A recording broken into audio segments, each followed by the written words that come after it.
పలకండి. నేను మా సేవకుల, మా దేవుని, మా పెద్దల, మా మమ్మీ డాడీల అదుపులో నేను నడుచుకుంటున్నాను.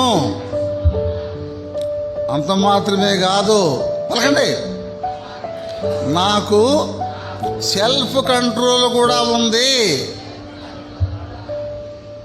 ఇప్పుడు చెప్పండి, అమ్మ కంట్రోల్ ఉందా?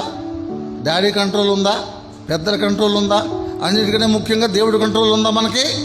వీటన్నిటికంటే మించి సెల్ఫ్ కంట్రోల్ ఉందా లేదా? బైబిల్ పట్టుకోగానే సరే, ప్రార్థనకు రాగానే సరే, బాప్తిజంలో మునగగానే సరే, వాట్ ఈజ్ యువర్ లైఫ్? ఎలా ఉంది నీ యవన కాలం? నీ యవన జీవితం ఎలా ఉంది? ఒకసారి పరీక్ష చేసుకో. ఈ రోజుల్లో ఆడపిల్లలు ఎట్లా ఉండాలా? ఎంత భక్తిగా ఉండాలా? చదువుదాం. అదుపు లేని బాలిక తన తల్లికి తన తండ్రికి అవమానము తెచ్చును.